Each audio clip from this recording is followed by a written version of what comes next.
Hello and welcome to this screencast on levelling up to the final year of your undergraduate studies.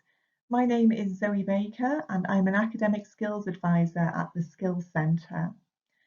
Now, this screencast is ideal if you're about to start or are currently studying the final year of your undergraduate studies.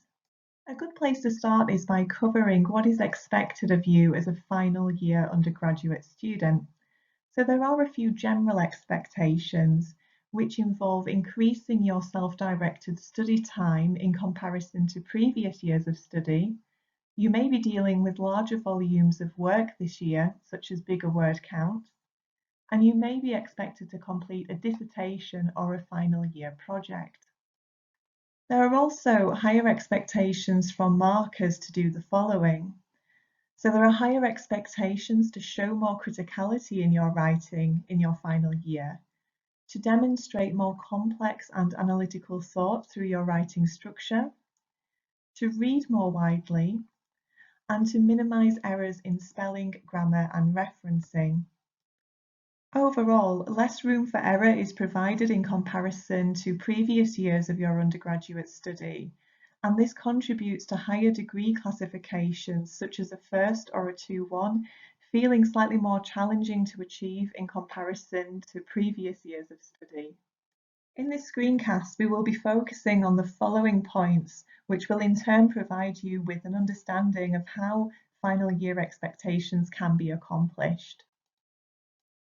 So this includes showing increased confidence with criticality in your writing, demonstrating deeper and more analytical thought through your writing structure, and perfecting your time management and organisation skills. So we will be covering these three areas in this screencast. Before we proceed, it's useful to reflect on what you feel confident in already, as well as what areas of your academic study skills and writing that you feel you could develop further. If you're unsure where to start with this, it's a good idea to take the skills check, which is linked below in the description. The skills check is a quick 10-minute questionnaire where you can rate your own confidence with different academic study skills, and it provides personalised recommendations on what online sessions would be useful for you to attend and what online resources will be valuable for you to take a look at. So before jumping into critical writing, which is the first area this screencast will cover, it's important to provide a note on dissertations and final year projects. Many of you will have a dissertation or a final year project to complete in the final year of undergraduate study. If this applies to you, you might be interested in attending the following webinars or online sessions, such as planning your research, writing up your research, and literature reviews.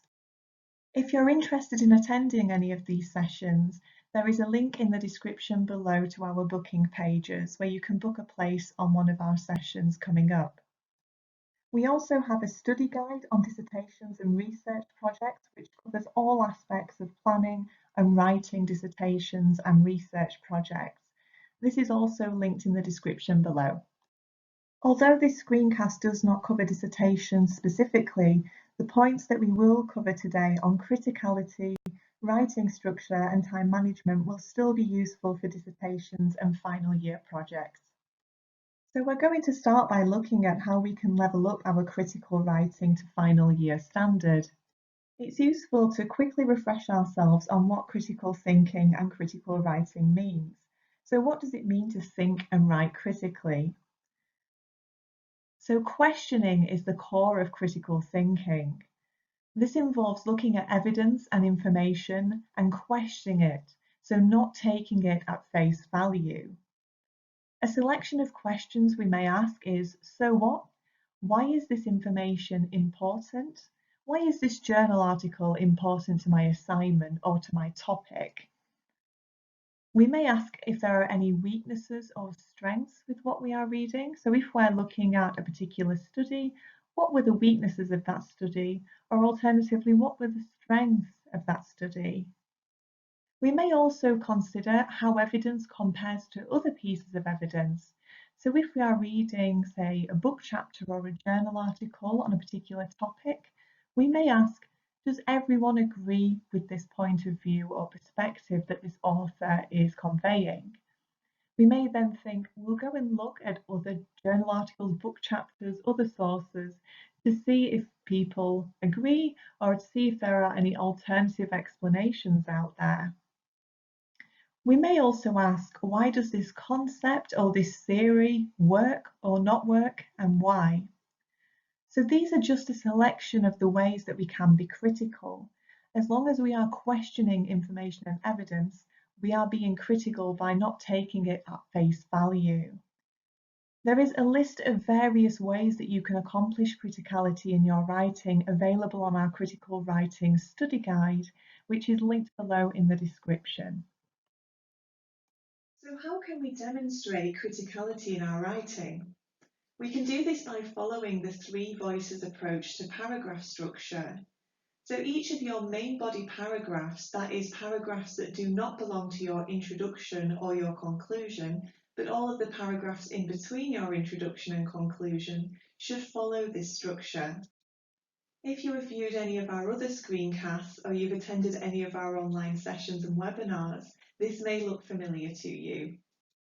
Each of our paragraphs should open with a topic sentence, which introduces the topic or the key point of the paragraph. Now, each paragraph should just focus on one key topic or one key point. If you start bringing in multiple different points or topics, it can be very confusing for the reader to follow, and it will result in your writing lacking clarity. So we can think of this as a tour guide voice, which is telling the reader where we're going to go, what exactly we're going to cover in this paragraph. We should know, as the reader, exactly what the key point or the key topic of this paragraph is going to be from that very first sentence. Following this, we then provide evidence to support our topic or point that we've outlined in the topic sentence or the tour guide voice. So this involves using evidence and referencing the evidence that you have found from your research. So this will include names of authors and the year of publications. So we'll be citing authors and we may perhaps be quoting them or paraphrasing or summarising what they have said. So this voice belongs to the experts. We are describing what experts have said about the point we have outlined in our tour guide voice. So this may sound like Jones 2011 suggests that, and then the point that Jones suggests, or it may sound like Smith 2009 explains that, and then we may quote them or paraphrase Smith 2009. Following the expert voice, we then move on to the critical voice, and this is very important. This is where we can inject that criticality into our paragraphs. So this is where you reflect back on what the experts have said in your expert voice and ask, so what? Why is this important? Why is this important to my assignment question or to my topic or to the point I'm trying to make? This is where we can ask these various critical questions when we're looking at the evidence and information, and we answer them using the critical voice.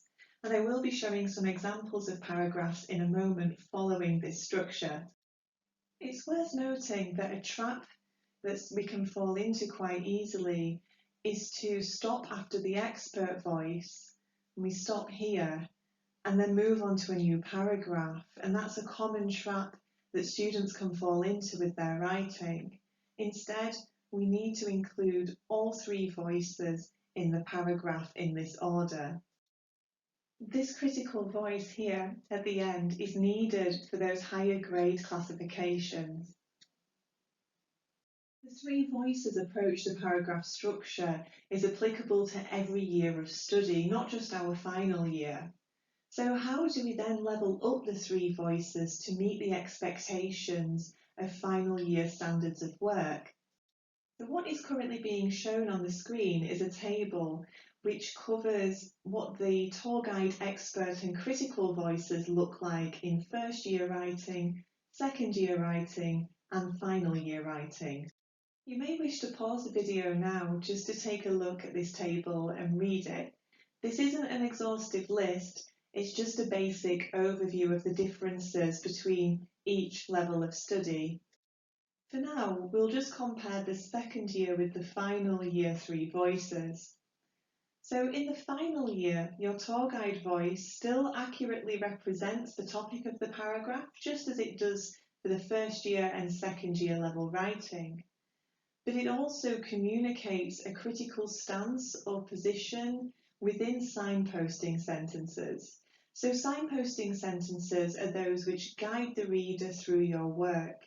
They tell the reader what's been covered and what is coming next in your writing. So we've already talked about A, B, and C, and now we're going to talk about X, Y, and Z. It's a way that guides your reader through your writing and your writing structure. When it comes to the expert voice, just like second year, in our final year, we're expected to synthesize multiple relevant sources of information and evidence together. What this means is identifying a common idea, theme, or perspective across different sources of reading. So you may have read, let's say, 3 or 4 journal articles that all make the same point. If you bring those together in the expert voice in your paragraph, you're demonstrating synthesis. But final year goes a little bit further than just synthesizing multiple sources together in the expert voice. It also provides commentary on this synthesis, so it highlights points of interest or maybe gaps in the literature that need to be developed further. And I will be showing an example of a third year paragraph soon, so you can see this in practice. Finally, when it comes to the critical voice, in the final year, we're using more items from the critical menu. So what the menu refers to here is a list of all of the different ways you can be critical, lists of different critical questions. So we ask more critical questions of the evidence of the expert voice in the final year, and we comment on more of those. So in our critical writing study guide, which is linked below in the description, there is this list on there that kind of acts as a menu of all of the different ways you can be critical. So this paragraph is a second year example of a 3 voices paragraph, and it demonstrates those features that were outlined on the previous slide. You may wish to pause the video now and just take your time to read this through. So these are colour-coded in accordance with the 3 voices. So we have the tour guide voice in orange, the expert voice in purple, and finally the critical voice in blue.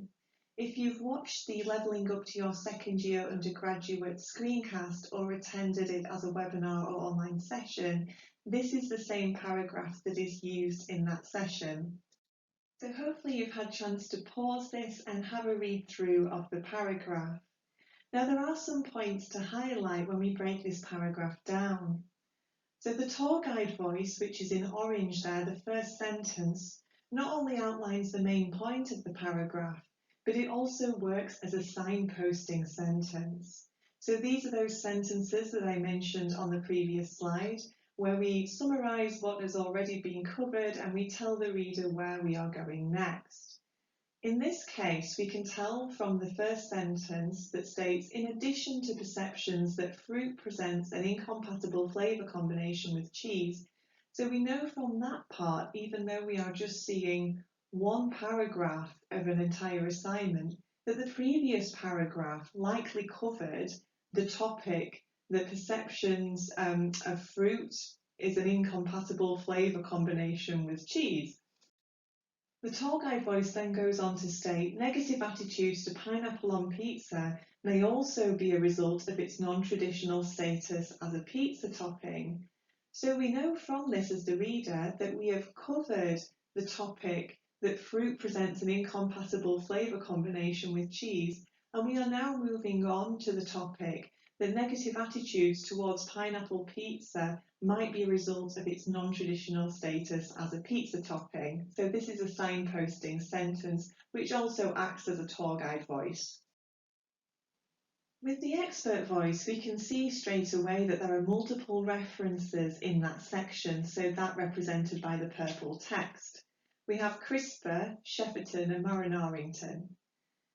Now, this isn't just about the number of sources used, but what I'd like to draw your attention to is the way that they are drawn together underneath a common topic or point or idea. For instance, the sentence that starts, "This is supported by a number of studies which have concluded that more non-traditional flavours are rated less favourably than those regarded as original." And what we see there is two references grouped together. You can do this in your writing to show the reader that both of these sources, so even though they are different, let's say journal articles in this case, they both cover this same idea. And this shows the reader that you have synthesized information. It demonstrates analytical thought because you're making connections between different sources of reading and information. Finally, the critical voice, which is represented by the blue text here in this second year example, presents some depth. It uses a couple of items from the menu of criticality that I mentioned earlier, which you can look at on our online study guide on critical writing. What I mean by that is it considers different critical questions. It doesn't just consider one. So although it answers the so what question that we mentioned earlier, it also considers the context in which this research was carried out. So when it states, for instance, these studies were conducted in the US, so the United States, and therefore they do not present an accurate impression of whether pineapple pizza may be regarded more highly in other cultural contexts. What the writer is doing is it's highlighting not only the so what, so why is it important that CRISPR has said this or that Shepperton and Morin-Arrington have said that. They've also gone a step further and thought of another critical question and thought, where were these studies carried out and what could this tell us or not tell us? And they've answered that by stating that actually this just represents quite a limited view. It only tells us that this is the case for people in the US, in the United States, but not in other places, not in other cultural contexts. We're now going to look at a final year paragraph example, which is still written in the three voices structure. It would be useful to pause the video and read through this and reflect on how it is different from the second year example that we've just looked at. There are some points to highlight here how these three voices are different from those in the second year. So with the tour guide voice, which is represented by the orange text, this not only acts as a signposting sentence, which indicates that the theoretical literature on pizza topping preferences has been outlined in a previous paragraph, which is similar to the second year example as well, as that tour guide voice also did that. But it also communicates a particular stance, and this is different from the second year example. So where it states, it, so referring to the theory, does not account for wider non-food related influences that can have a substantial influence on these, so on these preferences. What it's doing there is it's highlighting that there are weaknesses or problems with this theory. So as the reader, once we've read this tour guide voice, we understand, okay, we've just covered some existing theoretical literature on pizza topping preferences in the previous paragraph, and now we're moving on to this critical stance that this theory does not account for wider non-food related influences that can have a substantial influence on perceptions. Now moving on to the expert voice, which is represented by the purple text, we can see straight away that this is a bit more detailed than the second year example. It still continues to show synthesis like the second year example did, as it groups together references where it states Food with et al, Tastington, Junkinson towards the end of that expert voice. So it's showing synthesis by grouping these different sources of information together to show the reader that all of these different sources cover the same points. But it shows synthesis in more than one way overall. So in addition to grouping together references that state the same idea, it also highlights gaps in knowledge. So it highlights what a theory doesn't explain. This is represented earlier in the expert voice where it states, This fails to explain why some contemporary creations have experienced considerable popularity in recent years. The expert voice here also shows the reader that the writer has read more widely. Now, that isn't just in terms of the number of references, it's more to do with the different topics that this covers. For instance, the writer has written how CRISPR's original flavour theory fails to explain why some contemporary creations have experienced considerable popularity in recent years. But then it goes a bit further by showing the reader that they've actually gone out and looked for evidence of this and read around these different consumer trends in different pizza toppings. So overall, more connections between wider reading is being shown by this expert voice, and it's also providing some commentary on it too by highlighting a gap in the literature. But that could be done in different ways as well. You may just want to highlight an area that's particularly important or noteworthy in relation to your assignment question or topic. The critical voice, which is represented by the blue text, also engages with the expert voice in various different ways. It doesn't just make one brief critical point, but multiple critical questions are being asked here. For instance, it not only answers the so what question that we mentioned before, but it also identifies why the timing is important because it highlights that original flavour theory is now dated because it doesn't account for the ease of communicating new developments in new flavours through social media. So it's connected not just the fact that this theory is dated, but with a development in how information is shared by bringing social media into this. Finally, in addition to answering the so what question and identifying why timing is important and connecting this to a wider issue, it also indicates how something could be improved or how something could work better, and that something is the theory, as it ends by stating, this indicates a need for further development of this theory that considers how global and non-food related trends may influence perceptions of toppings that are not regarded as traditional. So the critical voice here is engaging with more critical questions than the second year example. And that's showing a greater depth of critical thought that's now being represented in the writing.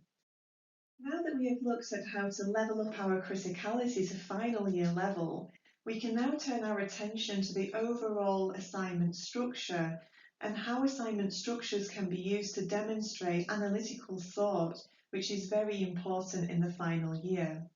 When looking at levelling up our criticality to final year level, we just looked at one paragraph to understand how this could be done. But now we need to step back from considering individual paragraphs and look at the bigger picture of our assignment structure overall so that we can boost our writing to final year standard. We can increase the standard of our writing overall by building ideas and arguments over multiple paragraphs in our assignment structure. So what this demonstrates is a higher level of analytical skills because it shows the marker that you can make connections between information and ideas and show those connections. It shows the marker that you have more confidence as you're deepening a theme central to your argument. And it also shows an understanding of the complexity in ideas, that ideas and topics are rarely straightforward. And building ideas over multiple paragraphs shows that these ideas are complex and that you understand that they are complex. In our first and second year, it's more acceptable to confine one particular idea to one paragraph and then move on to a completely different idea or topic in the next paragraph. But in final year writing, we need to now think of one paragraph as just one strand or one aspect of a topic or idea, which we then address over more than one paragraph. Here is a visual representation of this idea.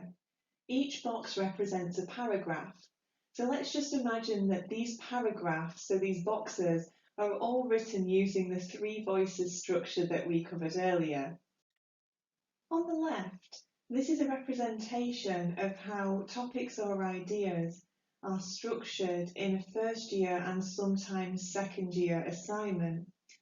So in first year and sometimes second year, it is acceptable to cover one topic or idea following your three voices. Then we're moving on to a new paragraph covering a completely different topic or idea using the three voices and so forth. The topics or ideas covered across multiple paragraphs are therefore more detached, and this is represented on the left side here, where paragraph 1 is topic or idea A, paragraph 2 is topic or idea B, and paragraph 3 is topic or idea C. So they're all following the three voices, but they then move on to a completely different topic or idea. On the right, this is a representation of how we build ideas and arguments over multiple paragraphs, which is essential in the final year, but it's also desirable in the second year. So if you're watching this as a second year undergraduate, it's still desirable to do what is on the right-hand side. So in the final year, we need to begin thinking about our topics or ideas as extending over more than one paragraph. Of course, we don't repeat the same points, but we cover different aspects of a topic or an idea across multiple paragraphs that follow on from one another, so that we would be making good use of those signposting sentences that we covered earlier. This shows the marker that you're employing analytical thought, so you're able to connect and link ideas together, and you have more opportunity to ask more critical questions about one topic or idea, hence accomplishing a deeper level of criticality in your assignment overall. Still focusing on the right-hand image there, in our first paragraph, we would cover a topic or an idea using the three voices. We would then, in paragraph 2, move on to still consider the same idea, but a different aspect of that idea, and still following the three voices. And then in the third paragraph, again, we would still be sticking with the same topic or idea, but we would be focusing on a different aspect of it. So we're going into more depth about topics and ideas than we are in first and sometimes second year. Once we arrive at the end of a strand of paragraphs that cover different aspects of the same topic or idea, we would then move on to start a new strand on a different topic or idea. So how can we start this process? Well, if we take the second year critical voice from the paragraph that we looked at earlier, we can see that this focuses on the influence of culture on pizza flavour preferences. We can use this as a starting point to then expand it into multiple paragraphs. So I'm going to take you through a process of taking this one idea and expanding it into multiple paragraphs as we would in final year writing. The influence of culture is quite a broad area, so there is a lot of potential to break this down into smaller components so that we can look at them over multiple paragraphs. We can look at different aspects of this broader idea. So here I've taken that critical voice from the second year paragraph example that we looked at earlier, and I've highlighted parts that I could then expand into their own individual paragraphs, and all of these connect to that idea of the influence of culture. By breaking this idea down, we might consider the following areas. So cultural influences are complex. We cannot just focus on one culture to draw conclusions, such as the United States, which is highlighted in yellow in the example. I've also considered if there are differences across different cultures, and if so, what are these? So that is another idea that I can explore in its own paragraph. And then finally, I've asked if there are differences, what exactly causes these? So again, that's a third idea that I can explore in its own paragraph. So the current slide I'm showing represents descriptions of these ideas into their own paragraphs. To clarify, these are not the full paragraphs, but they're just a description of what each paragraph could cover when taking those ideas extracted from the second year critical voice section. I've colour coordinated these in line with those sections that I've highlighted on the previous slide in the second year critical voice. You may wish to pause the video and just read through these paragraph descriptions. So as I mentioned before, these aren't the full paragraphs, but are just descriptions of what each paragraph would cover. As we can see from the topic and idea, all of these different paragraphs all connect to this broader idea of cultural influences of pizza flavour preferences. The difference is that they all look at different smaller aspects of this overall topic and idea. It's also worth mentioning that to write these paragraphs and to come up with the ideas of the different aspects I'm going to cover over these 3 paragraphs, I would have needed to go out and do some additional reading in order to do this. These ideas will not have just been plucked from thin air, so that is something that you will need to invest some time into to do this. Not every topic or idea in your assignment will need to be expanded over multiple paragraphs. So, which ideas or topics do need to be sustained over multiple paragraphs? So these are those that are highly relevant to your assignment brief or assignment question, and are usually the more broad or big topics and ideas with lots of different smaller components. For topics and ideas that are more supplementary or smaller, 1 paragraph can be sufficient to make your point with these. So expanding ideas over multiple paragraphs typically applies to those that are highly relevant to your assignment brief and question, and those much bigger and broader topics and ideas. When we've completed a strand of ideas over multiple paragraphs, all connected to the same topic or broader idea, it's important to avoid sudden switches in topics without using a signposting or summarizing sentence, as this can result in your writing seeming quite fragmented. Now, everything that we have covered so far about levelling up your work to final year standard understandably takes time. So this, coupled with larger volumes of work in your final year, often means that we need to devise strategies and ways of approaching our work that are productive and effective. When facing larger volumes of work, a really useful approach to this can be viewing assignments or final projects or dissertations, whatever it is that you're facing, as a series of smaller tasks rather than one big task. Viewing your work as a series of smaller tasks can make things seem much more manageable, which then makes us more willing to make a start and then leads us to feel fulfilled when a small task is complete. So completing a small task means that you are 1 step closer to completion, and it's important to remember that when approaching larger volumes of work. There are some useful tools that you can use to conduct this process of breaking down larger volumes of work into smaller tasks with their own individual deadlines. So one of these is an assignment calculator, and I've linked one in the description below. There are also listing apps that help you break down outstanding work into smaller component tasks with their own individual deadlines. So one example of these, which is Trello, is linked in the description. When breaking down your work into smaller tasks, it is much better to overestimate the time you need rather than underestimate. So for instance, how long will it take you to find and read the materials needed to write your assignment? How many days will it take you to draft out your full assignment? And how many days are you going to budget to edit and proofread your work, for example? It's better to overestimate this time rather than underestimate it. Using a study planner or a Pomodoro timer can help you split your time between tasks as equally as possible.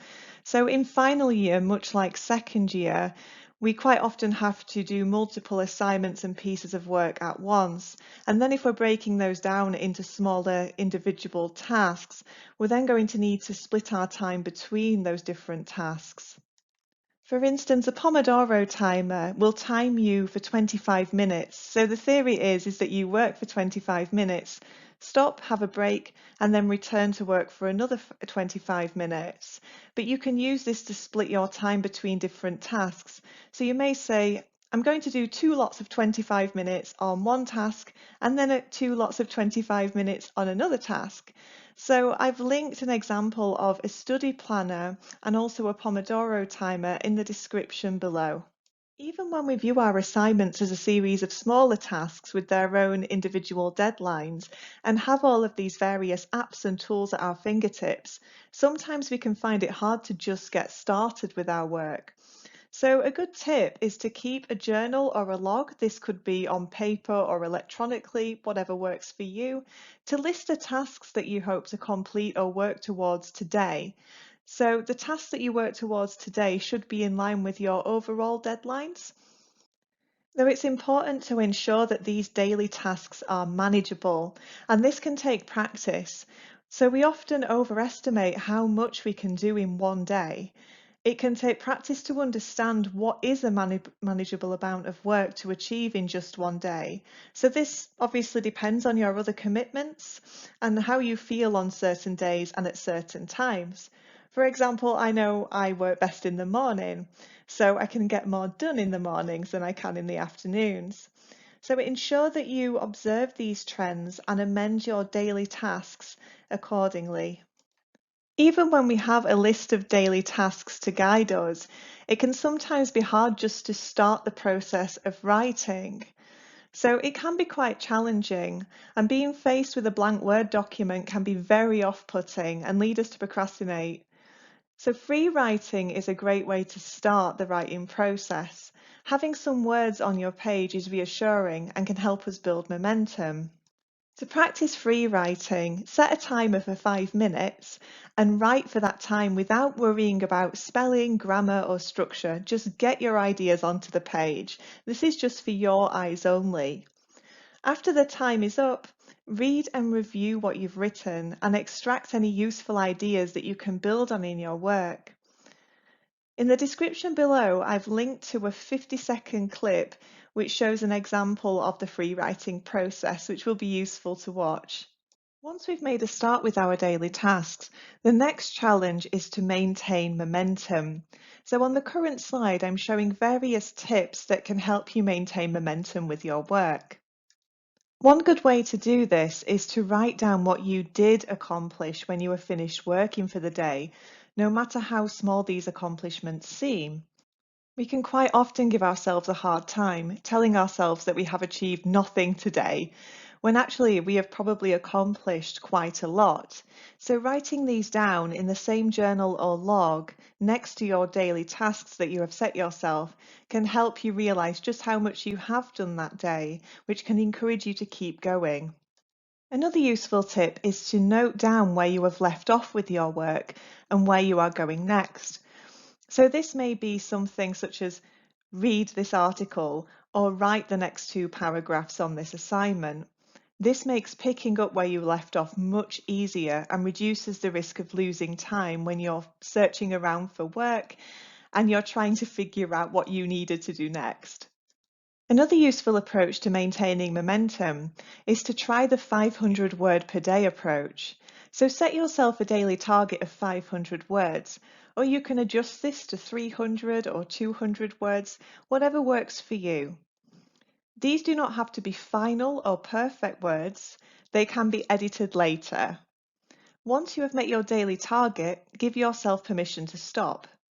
This technique can help us maintain momentum in a couple of different ways. Firstly, 500 words is quite achievable, or if we've adjusted this to 300 or 200, that can be quite achievable. Once we've done this, we feel quite fulfilled once we've met our target, which encourages us to keep going or keeps us in a useful mindset and a productive mindset for coming back to it the next day. Quite often when people try this approach, they say that when they've hit their daily writing target, they quite often feel motivated to continue and write some more. All of these tips and practices can motivate you to keep going with your work. Now that we've covered some strategies for getting started with your work and maintaining momentum, it's important to cover some tips for keeping organised online. We can lose a lot of time simply trying to relocate sources or references or other online content and materials that we need to help us complete our work, which can then lead to frustration. So keeping organised online can help make completing your work much more efficient and less stressful. The first tip for keeping organised online is to try using some reference management software, and I've linked to some more information on that in the description below. Reference management software acts like a digital filing cabinet to store references from the Sheffield Hallam Library Gateway, some databases, and also Google Scholar. This can save a lot of time as we can store all of these references, all of these sources in one place. You can also import references into Word documents to create reference lists, which again can save us a lot of time. The second tip for keeping organised online is to use the bookmarks function to organise other online resources in your browser.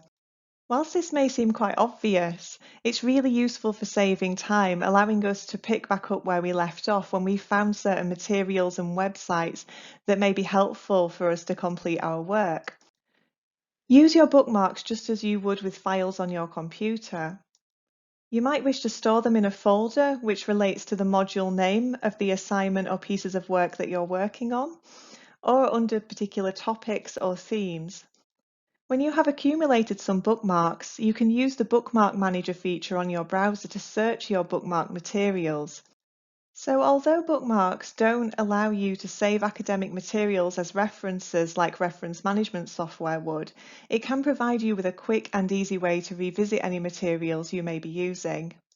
Thank you so much for taking the time to watch this screencast on levelling up to your final year undergraduate studies.